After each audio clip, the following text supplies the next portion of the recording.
ሰላም ሰላም ውድ የጊዜ አካዳሚ ቤተሰቦች እንደምን ከረማችሁ? እንኳን ለብርሃነ ጥምቀቱ በሰላም አደረሳችሁ። እንግዲህ ከዛ በመቀጠል ቀጥታ ወደ ሚዲዬሽን አናሊሲስ እንመለሳለን ማለት ነው። በባለፈው ቪዲዮአችን እንግዲህ እንዳያችሁት ያላያችሁት ደግሞ ስለ ሲምፕል ሚዲዬሽን አናሊሲስ ነው የሰራነው። ያላያችሁት ሰዎች እንድታዩት ሪከመንድ አደርጋችኋለሁ። ምክንያቱም ያወራናቸው በጣም ኢምፖርታንት የሆኑ ኮንሰፕቶች ስላሉ ማለት ነው። ስለ ዳይሬክት ኢፌክት እና ኢንዳይሬክት ኢፌክት እንዲሁም ደግሞ ታይፕስ ኦፍ ሚዲዬሽን ለምሳሌ ፓርሻል ሚዲዬሽን እና ፉል ሚዲዬሽን የሚባሉት መቼ ነው ሀፕን የሚያደርጉት የሚለውንም እዛ ላይ ስላየን ላይክ ሩል ኦፍ ተምብም አይተናል። እዛ ጋር መቼ ነው ዲሳይድ የምናደርገው ፉል ሚዲዬሽን መሆኑንና ፓርሻል ሚዲዬሽን መሆኑን የሚለውን ማለት ነው። ስለዚህ እንድታዩት ሪከመንድ አደርጋችኋለሁ ማለት ነው። ዛሬ ሁለት ሚዲዬተር ቫሪያብሎችን ይዘን እንዲሁም ደግሞ ሁለት ኢንዲፔንደንት ቫሪያብሎችን ይዘን ትንሽ ከሲምፕል ሚዲዬሽን ትንሽ ከፍ ያለ ሚዲዬሽን ለማየት እንሞክራለን ማለት ነው። ስለዚህ ሳምፕል ነው የምናየው። አንድ ሃይፖቴሲስ ቴስት ካደረግን ሌላውን ሃይፖቴሲስ በዛው መሰረት መስራት ስለምትችሉ መስራት ትችላላችሁ ብዬ አስባለሁ። አንዱን ከሰራ ነው። ስለዚህ በዚህ መሰረት የምንቀጥል ይሆናል ማለት ነው። ከዛ በፊት እንግዲህ እነዚህ ኢንዲኬተሮች ስለማያስፈልጉን ኢንዲኬተሮቹን ሃይድ ላደርጋቸውና ስለዚህ በእነዚህ ኮንስትራክቶች ብቻ እንቀጥላለን ማለት ነው። ስለዚህ እዚህ ጋር እንደምታዩት እንግዲህ ሁለት ሚዲዬተር ቫሪያብሎች አሉ። እነዚህ ኦኤል እና ኬኤ የተባሉት ማለት ነው። ኬፒ እና ኬኤፒ የተባሉት ኢንዲፔንደንት ቫሪያብሎች አሉ። ኦርጋናይዜሽናል ፐርፎርማንስ ደግሞ ሚዲዬቲንግ ቫሪያብል አለ ማለት ነው። ከዛ በፊት ወደ አናሊሲሱ ከመግባቴ በፊት አንድ ዲስክሌመር መስጣት ይኖርብኛል። ምንድነው? ዳታው እዚህ ጋር ያለው ዳታ ትክክለኛ ሪዛልት ላይመጣ ይችላል። ምክንያቱም ሞዴሉ እዚህ ጋር እንግዲህ ዴቨሎፕ የተደረገው ይሄ ሞዴል በእንትን ስላልሆነ ማለት ነው። ቤዝድ ኦን ቲዮሪ ቤዝድ ኦን ኢምፒሪካል ሊትሬቸር ሪቪው አይደለም። ዝም ብዬ ነው ሞዴሉን ፎርሙሌት ያደረኩት። ትክክለኛው ዳታ ይሄ አይደለም። ትክክለኛው ዳታ የሰራሁት በአንድ ሚዲዬቲንግ ቫሪያብል ብቻ ነው የኔ ሪሰርችን የሰራሁት። እንዲሁም በአራት ኢንዲፔንደንት ቫሪያብሎች ነው የሰራሁት ማለት ነው። ይሄንን ያደረኩበት ምክንያት ምንድነው? ኮሜንትም ላይ በሊንክዲንም አንዳንድ የጻፋችሁልኝ ያለ ሁለት ሚዲዬተር እና ከዛ በላይ ሲኖረን እንዴት ነው አናላይዝ የምናደርገው የሚለውን ስለጻፋችሁልኝ ነው። ስለዚህ ሪዛልቱ ትክክለኛ ሪዛልት ስላልሆነ ያንን ከግምት ውስጥ እንድታስገቡ ለማለት እፈልጋለሁ። ግን አሰራሩ ግን ተመሳሳይ ስለሆነ አሰራሩን ነው ማሳየት የፈለግኩት ማለት ነው። ስለዚህ በዛ መሰረት ታዩታላችሁ ማለት ነው። እንግዲህ ሞዴላችንን በዚህ መንገድ ፎርሙሌት ካደረግን በኋላ ቀጥታ የት ነው የምንሄደው? እዚህ ጋር ካልኩሌት የሚለው ጋር እንሄዳለን። ዘን ቡትስትራፒንግ የሚለው ጋር እንሄዳለን ማለት ነው። አሰራሩ ተመሳሳይ ነው ከዚህ በፊት እንደሰራ ነው። እዚህኛው ጋር ሴትአፕ ላይ እንግዲህ ሲግኒፊካንስ ሌቨል 5% ወስጃለሁ። ቴስት ታይፕ ደግሞ ዋን ቴልድ ቴስት ነው። ምክንያቱም ዳይሬክሽኑ ምን ስለሆነ ስለማውቀው ማለት ነው። ሃይፖቴሲስ ላይ የተነሳሁት ምንድነው? the independent variable has a positive significant effect ብዬ ስለሆነ የተነሳሁት ፖዚቲቭ መሆኑ የሚያመለክተኝ ራይት ቴልድ ቴስት መሆኑን ይነግረኛል ማለት ነው። ስለዚህ ዋን ቴልድ ቴስት ነው ማለት ነው። ዳይሬክሽኑን ካላወቃችሁት ለምሳሌ ሲግኒፊካንት ኢፌክት ይኖረዋል ብቻ ብላችሁ ከሆነ የተነሳችሁት ቱ ቴልድ ቴስት ማድረግ ትችላላችሁ ማለት ነው። ከዛ ቀጥለን ስታርት ካልኩሌሽን እንለዋለን ማለት ነው። ካልኩሌት አድርጎ እስከሚጨርስ ድረስ እንግዲህ መጠበቅ ነው በትዕግስት። ትንሽ ሰከንዶች ይወስዳል። ሜቢ 1 ሚኒት ማክሲመም። እስከዛም ድረስ ላይ ወስድ ይችላል በእርግጥ።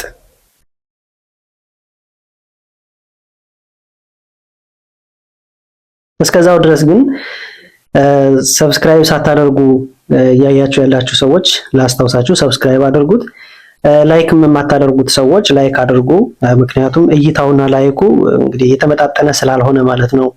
በባለፈው የሰራሁት ቪዲዮ ብዙ እይታ አለው፣ ወደ 600 አካባቢ መሰለኝ እይታ አለው። ነገር ግን ላይኩ ግን ከ50 ላይክ አድርጉኝ ፈልጌው ነው።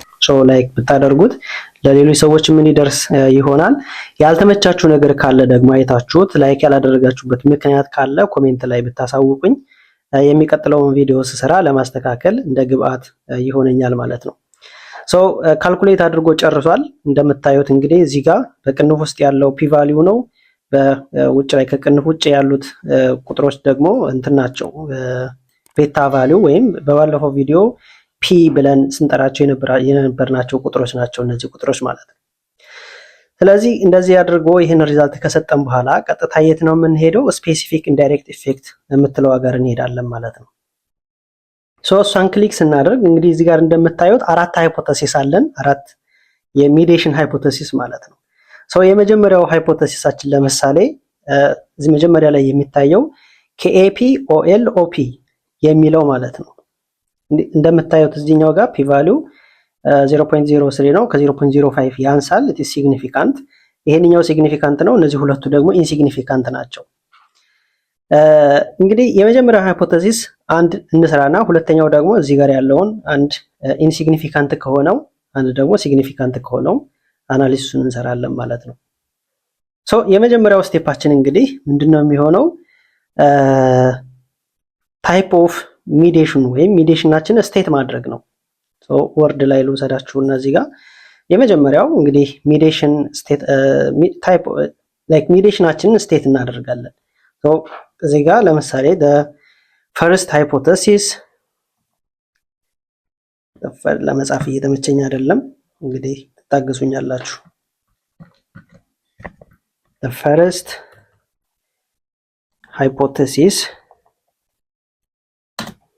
seeks to analyze the mediating effect of የመጀመሪያው ሃይፖቴሲሳችን the mediating effect of organizational learning, the mediating effect of OL between OP እና KAP and OP between KAP and OP በእነዚህ በሁለት ቫሪያብሎች መካከል ያለውን ምንድነው ሪሌሽንሺፕ ወይም ሚዲዬሽን ኢፌክት ነው ማጥናት የፈለግነው ማለት ነው። ስለዚህ የመጀመሪያው ሃይፖቴሲሳችን ይሄ ነው። the first hypothesis seeks to analyze the mediating effect of OL on the relationship between knowledge application and organizational performance. የመጀመሪያው ሃይፖቴሲሳችን ይሄ ነው። እንግዲህ ሚዲዬሽናችንን ስቴት አደረግን ማለት ነው። ሁለተኛው ኢንዳይሬክት ኢፌክታችንን ምን እናደርጋለን? ስቴት እናደርጋለን። according to the result or like ምን ማለት እንችላለን? as it is shown in the table, as it is shown in the like table እናስቀምጣለን in the table below, yeah, in the table below the indirect effect is significant ብለን በቅንፍ ውስጥ ለምሳሌ በቅንፍ ውስጥ ቤታ ቫልዩ እንግዲህ ከሌላ ቦታ መፈለግ ይኖርብናል። እዚህ ጋር ቤታ እኩል ይሆናል and ኮማ ፒ ቫልዩ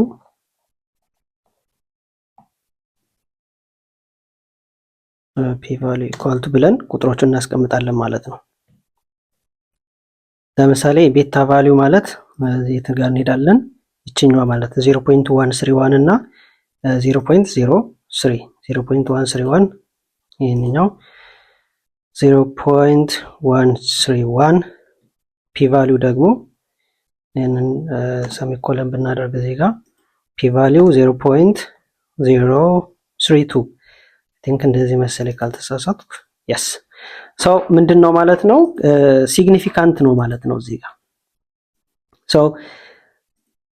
the effect is significant, that is ቤታ 0.13 ነው፣ ፒ ቫልዩ ደግሞ 0.032 ሆኗል ማለት ነው። እዚህ ጋር ቴብሉ ላይ እንዳየ ነው። ስለዚህ ቴብል ላይ እናደርጋለን እናስቀምጠዋለን። ይሄ ነው። ከዛ ቀጥሎ ደግሞ ዳይሬክት ኢፌክት ነው። ዳይሬክት ኢፌክት ነው ከዛ ቀጥሎ። ሶ ዳይሬክት ኢፌክታችንን የት ነው የምናገኘው? ተመልሰን ስማርት ፒኤልኤሳችን ጋር እንሄድና የት እንሄዳለን? ፓዝ ኮኤፊሽንት የምትለው ሀገር እንሄዳለን ማለት ነው። ሶ ፓዝ ኮኤፊሽንት ዳይሬክት ኢፌክቱ ማለት the effect of KAP on ኦርጋናይዜሽናል ፐርፎርማንስ ማለት ነው። KAP እና OP ፓዝ ኮኤፊሽንት ጋር እንሄድና KAP እና OP ይሄንኛው ማለት ነው። የዚህ ጋር ያለው ሶ ይሄንኛው ኢንሲግኒፊካንት ነው።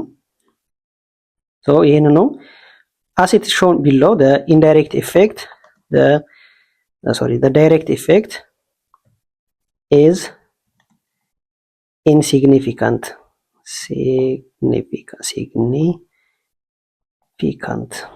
ከፊት ለፊት ማይክ ስላደረኩ ነው ለመጻፍ ቶሎ ያልተመቸኝና እንግዲህ ትረዱኛላችሁ ብዬ ተስፋ አደርጋለሁ።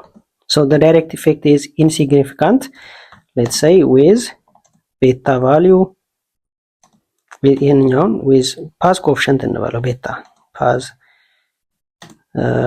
coefficient and p value equal to like p value 0.208 ይሆናል and ፓዝ ኮኤፊሽንት ደግሞ ፓዝ ኮኤፊሽንት KAPOP ይሄንኛው ማለት ነው 0.095 ይሆናል ማለት ነው። ስለዚህ ይሄ ነው እንትናችን with a path coefficient 0.05 and a p value of 0.208 ይሄንኛው ኢንሲግኒፊካንት ነው ማለት ነው። ሶ መጨረሻ ላይ ኮንክሉድ ማድረግ ነው ማለት ነው። So since the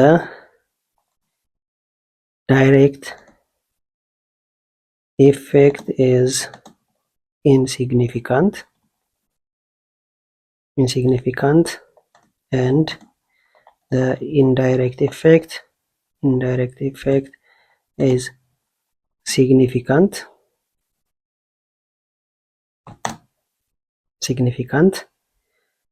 organizational learning fully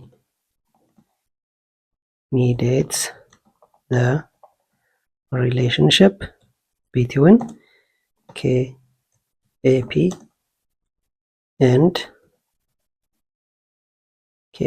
and organizational performance. Sorry, ችኛዋ KAP ናት። KAP and organizational performance ብለን ኮንክሉድ እናደርጋለን ማለት ነው። ሶ ይችኛዋን ጥፍት ይችኛዋንም ጥፍት ይሄንንም ጥፍት እናደርጋለን፣ ይሄንኛውንም ጥፍት እናደርጋለን። ዘን ይሄንኛውን አስተካክለን አንድ ፓራግራፍ ምን እናደርጋለን? ፎርሙሌት እናደርጋለን ማለት ነው። ሶ ፎርማቲንጉን እናስተካክላለን። ሶሪ እዚህኛው ጋር በዚህ መንገድ ፎርማቲንጉን እናስተካክልና ኤክስን የምጠቀመው ታይምስ ኒው ሮማን ነው። ፎንት ሳይዝ 12 ነው፣ ግን እንዲታያችሁ ከፍል አድርገው እኔ 12 ነው የምጠቀመው። ስለዚህ ይሄንን በዚህ መንገድ በቃ ጨረስን ማለት ነው። የመጀመሪያው ሃይፖቴሲስ አለቀ። So the first hypothesis seeks to analyze the mediating effect of organizational learning on the relationship between knowledge application and organizational performance. As shown in the table below, the indirect effect is significant with path coefficient 0.13, p-value 0.03, and the direct effect is insignificant with a path coefficient ጻፍን ቫልዩዎቹን። Since the direct effect is insignificant and the indirect effect is significant, so organizational learning የተባለው ሚዲየቲንግ ቫሪያብል ምን ያደርጋል ማለት ነው? ፉሊ ሚዲየት ያደርገዋል ማለት ነው። ምክንያቱም according to our rule of thumb ባለፈው ባየኑ መሰረት እንግዲህ ዳይሬክት ኢፌክታችን ኢንሲግኒፊካንት ከሆነ ይሄኛው P3 ብለን የጠራነው ማለት ነው። ዳይሬክት ኢፌክታችን ኢንሲግኒፊካንት ከሆነ ኢንዳይሬክት ኢፌክታችን ደግሞ ሲግኒፊካንት ከሆነ ምን አይነት ሚዲዬሽን ነው የሚኖረው ብለናል? ፉል ሚዲዬሽን ነው የሚኖረው ብለን ነበረ ማለት ነው። ሶ በዛ መሰረት ምን ይሆናል ማለት ነው? እንጨርሳለን ማለት ነው። ሶ የመጀመሪያውን ሃይፖቴሲስ ጨረስን ማለት ነው። ሶ ሁለተኛው ሃይፖቴሲስ በዚሁ መሰረት ምን ታደርጋላችሁ? ትቀጥላላችሁ ማለት ነው። ተመልሰን ስፔሲፊክ ኢንዳይሬክት ኢፌክት ጋር እንመጣና ይችኛዋንም ሃይፖቴሲስ አሁን በሰራነው መሰረት ትጽፋላችሁ ማለት ነው። እኛ እስኪ አሁን ደግሞ ሶስተኛዋን እንስራ እስኪ። ምክንያቱም በዚህ ጋር ቀይ ስለሆነ የሚያሳየን ይሄንኛው ኢንሲግኒፊካንት ነው ወይም ኢንዳይሬክት ኢፌክቱ ኢንሲግኒፊካንት ነው። ስለዚህ እስኪ እንስራ ምን ሊሆን ይችላል ሪዛልቱ የሚለውን ለማወቅ ማለት ነው። ስለዚህ እንግዲህ ሶስተኛው ሃይፖቴሲስ ዝም ብዬ the third hypothesis ብዬ ልጀምር። the third hypothesis seeks to test the mediating role of I think Ka አይደለ Ka between KAP and OP of Ka between KAP and OP በእነዚህ መካከል ያለውን ሪሌሽንሽፕ ሚዲየቲንግ ሮሉን ምን ማድረግ እንፈልጋለን? ቴስት ማድረግ እንፈልጋለን ማለት ነው። ስለዚህ የመጀመሪያው ቅድም የጻፍነው እዚህ ጋር ሃይፖቴሲሱን ስቴት ማድረግ ብለን የጻፍነው ጨረስን። እዚህ ጋር ሁለተኛው as it is shown in the table ቴብሉን ማምጣት እንችላለን። as it is shown in the table below the indirect effect or the specific in the table below the specific indirect effect is insignificant and the direct effect is so direct effecቱን ደግሞ ተመለሰን የት እንሄዳለን? ፓስ ኮኤፊሽንት የምትለው ጋር እንሄድና የምንፈልገው በኬኤፒ እና ሶሪ አይደለ ልመልሳችሁ ወደዚህ በኬኤፒ እና በኦፒ ስሩ ኬኤ ማለት ነው የምንፈልገው ኬኤፒ እና ኦፒ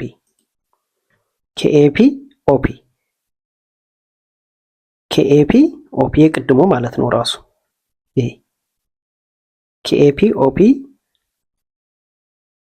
ከላይኛው ጋር ቅድም ኮፒ አድርገን ማምጣት እንችላለን ተመሳሳይ ስለሆነ ከዚህኛው ጋር እቺኛውን ኮፒ አድርጌ ላምጣት እዚህኛው ጋር ወደ the direct effect is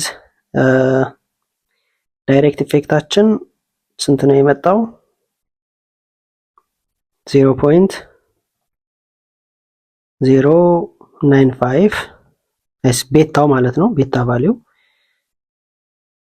and p value 0.028 So as shown in the table below the specific indirect effect is insignificant እንትኖችን ፓስ ኮኤፊሽንቱን እና እንትኑን ከዚህ ማምጣት እንችላለን ቅድም እንዳመጣ ነው ማለት ነው ይሄንኛው ማለት ነው 0.218 p value ማለት ነው p value 0.218 and pass coefficient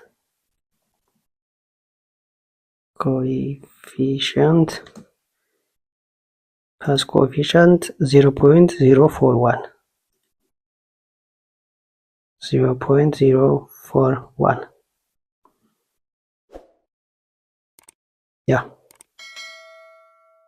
pass coefficient insignificant 0.041 የኛው ፓስ ኮኤፊሽንት ወይም ቤታ ቫልዩ የምንለው ነው and p ቫልዩ ደግሞ 0.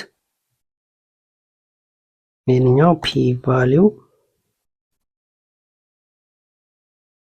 0.218 ነው ማለት ነው የኛው ሴሚኮለን አድርገው እዚህ ጋር I think እስኪ ያ በቃ በዚህ መንገድ እናስቀምጠዋለን as shown in the table below the specific indirect effect is an insignificant pass coefficient ይሄኛው አለ እዚህ ጋር ፒ ቫልዩ ይሄ ቁጥር አለ ኤንድ ዳይሬክት ኢፌክት ኢዝ 0. ፓዝ ኮኤፊሽንቱ ማለት ነው ይሄንኛው ኤንድ ፒ ቫልዩ ደግሞ 0.208 ይመጣል ማለት ነው። ስለዚህ እንግዲህ እንደምታዩት